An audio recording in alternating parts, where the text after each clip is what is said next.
On September 5, 1972, the illusion of safety at the Munich Summer Olympics shattered. Members of the Palestinian militant group Black September breached the Olympic Village, killed 2 Israeli athletes in their initial assault, and took 9 others hostage. The crisis culminated at Fürstenfeldbruck air base. German authorities launched a rescue operation, but the attempt failed completely. By the end of the standoff, all 9 remaining Israeli hostages, along with 1 German police officer, were dead. The massacre exposed a glaring vulnerability in the international system.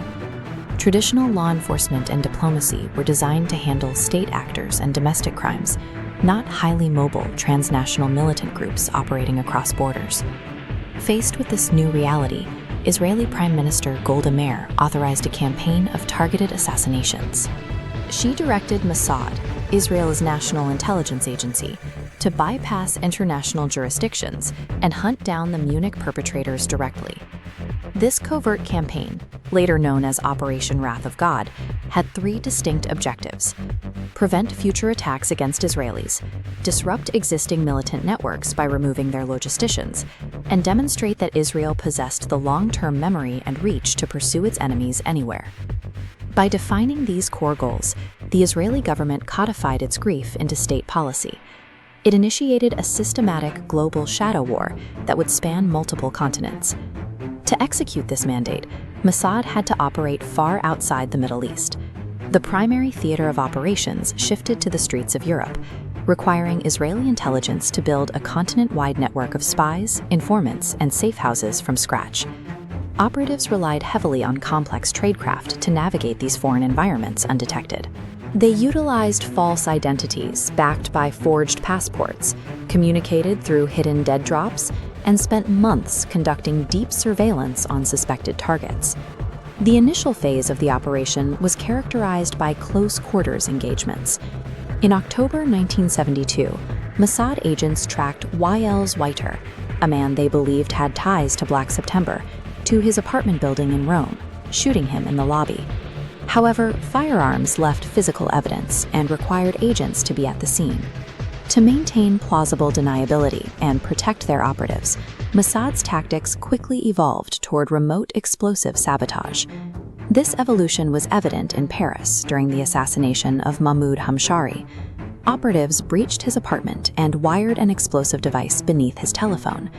The execution required exact timing.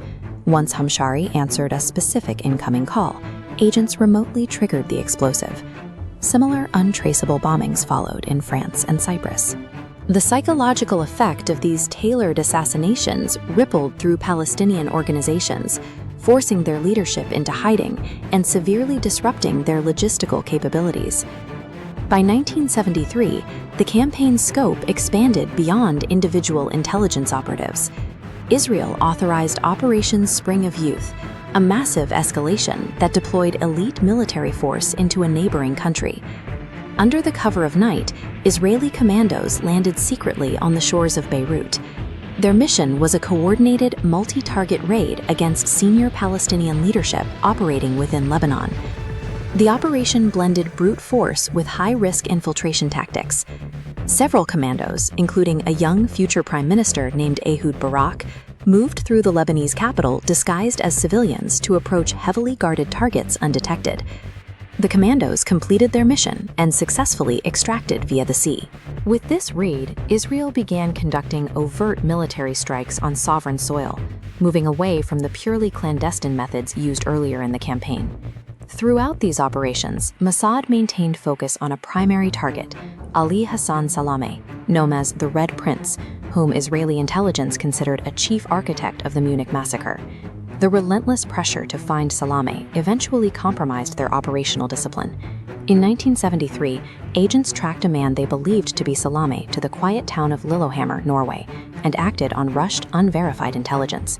The hit team ambushed their target, only to discover a catastrophic error.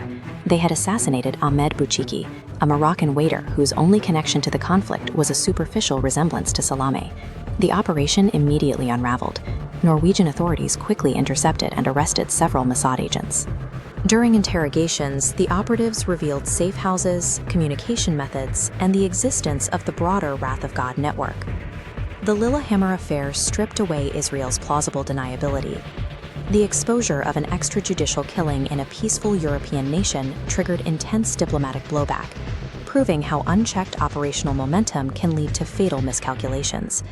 Despite the international scandal and the temporary suspension of some operations, Mossad spent the next several years painstakingly rebuilding its surveillance infrastructure to locate the real Ali Hassan Salami.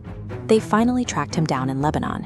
In January 1979, as Salami's convoy traveled through Beirut, a massive remote-controlled car bomb was detonated, killing him. Supporters of Operation Wrath of God point to these outcomes as proof of its effectiveness. By systematically eliminating logisticians and leaders, the campaign fragmented militant networks and established a stark deterrent regarding Israel's global reach.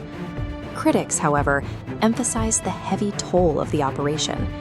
The campaign resulted in the death of an innocent civilian in Norway, targeted individuals whose direct roles in Munich are still debated by historians, and repeatedly violated the legal sovereignty of foreign nations. Decades later, the intelligence techniques pioneered during this period remain a subject of intense study. Operation Wrath of God effectively established the modern operational framework and the severe ethical boundaries for state-sponsored targeted killings. Subscribe to The Spy Operations for more videos. Thank you for watching.